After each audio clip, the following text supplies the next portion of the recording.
পর্যটক প্রিয় লক্ষ্মীপুরবাসী, আমরা আজকে দেখাবো লক্ষ্মীপুরের ঢলের পানি সব মেঘনা নদীতে কিভাবে পড়ে গিয়ে শেষ হয়। আমরা সেটি দেখাচ্ছি travelpost24.com থেকে আমরা বলছি।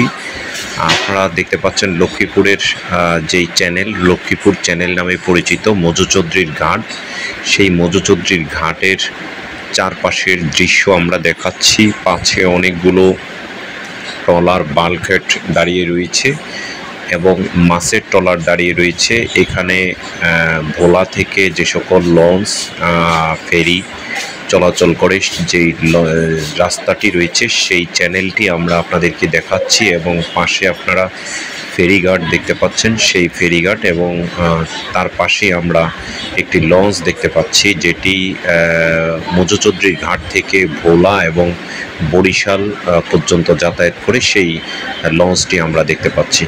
পর্যটক, আমরা travelpost24.com থেকে আমরা সারা বাংলাদেশের পর্যটনের উন্নয়ন, তথ্য, সমস্যার সমাধান বিভিন্ন ভিডিও দিয়ে থাকি।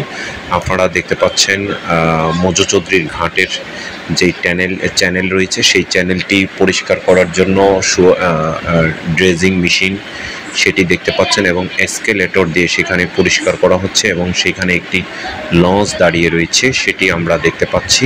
তার পাশেই আমাদের যে লঞ্চটি রয়েছে সেই লঞ্চটি নোঙর করবে এবং লক্ষ্মীপুরের যত ঢলের পানি রয়েছে, গত কয়েকদিন ধরে হচ্ছে লক্ষ্মীপুরে বৃষ্টি পানিতে হচ্ছে লক্ষ্মীপুর ভরে গিয়েছেন, যেখানে আপনারা ফেনী ঢলের পানি যেটি জানেন যে ভারত থেকে ফেনীতে যেই পানি এসেছে সেই পানিগুলোর হচ্ছে লক্ষ্মীপুর হয়ে লক্ষ্মীপুরের স্লুইস ঘাট দিয়ে হচ্ছে মেঘনা নদীতে পড়ছে। তো আমরা মেঘনা নদী দেখতে পাচ্ছি, সেইখানে পানির স্রোত, প্রচণ্ড স্রোত আমরা দেখতে পাচ্ছি এবং হচ্ছে যেই স্রোতের মাধ্যমে প্রচুর পানি, ঢলের পানি যেগুলো হচ্ছে ইন্ডিয়া থেকে যে পানিগুলো ফেনীতে প্রবেশ করে, ফেনীর পরে নোয়াখালীর পরে হচ্ছে লক্ষ্মীপুর দিয়ে হচ্ছে সেই পানিগুলো আবার মেঘনা নদীতে চলে যায়। আপনারা মেঘনা নদীতে পানি যাওয়ার দৃশ্য দেখতে পাচ্ছেন।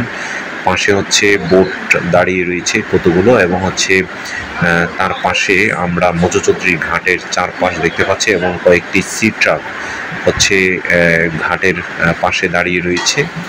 তো আমরা এইভাবে আপনাদেরকে, যারা লক্ষ্মীপুর থেকে ভোলা এবং হচ্ছে বরিশাল যাতায়াত করেন এই রুটের মাধ্যমে তথা মজু চৌধুরীর ঘাটের মাধ্যমে, সেখান থেকে তারা আসলে এই দৃশ্যগুলো আপনারা দেখতে পাবেন এবং দেখতে পাচ্ছি অনেক মানুষ এখানে মাছ ধরছে।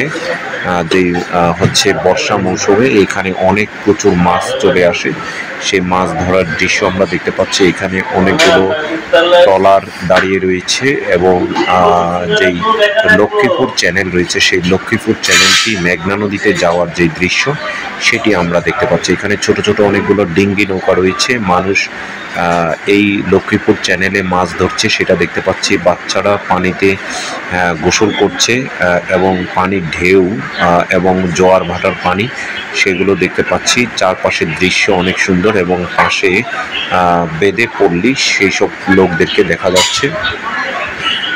আপনারা যারা হচ্ছে সারা বাংলাদেশে ঘোরেন, হচ্ছে চট্টগ্রাম থেকে ভোলাতে যাতায়াত করার জন্য এই মজু চৌধুরীর ঘাটটি হচ্ছে সবচেয়ে উপযোগী ঘাট বর্তমান সময়ের জন্য। আমরা যতটুকু জেনেছি এই ঘাটটি এক সময় হচ্ছে মতিরহাটে নিয়ে যাওয়া হবে। আপনারা দেখতে পাচ্ছেন এখানে বড় একটি ড্রেজিং মেশিন রয়েছে সরকারি, যে ড্রেজিং মেশিনের মাধ্যমে লক্ষ্মীপুর চ্যানেলটি পরিষ্কার পরিচ্ছন্ন করে রাখা হয় এবং এই পাশে আরেকটি চ্যানেল রয়েছে যেটির মাধ্যমে বালু উত্তোলন করে বালু হচ্ছে ভিতরে নিয়ে ফালানো হয়, সেই ড্রেজিং মেশিনও আমরা দেখতে পাচ্ছি।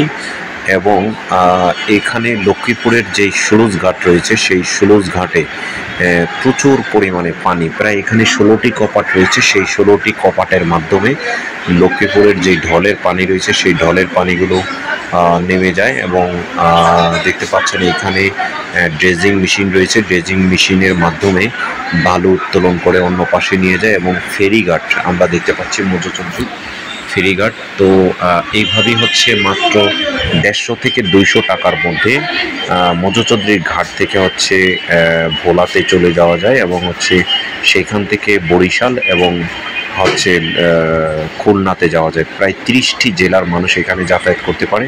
আপনারা দেখতে পাচ্ছেন প্রচণ্ড হচ্ছে পানি বের হচ্ছে, সেটি হচ্ছে লক্ষ্মীপুরের যে ঢলের পানি, সেই ঢলের পানিগুলো বের হচ্ছে।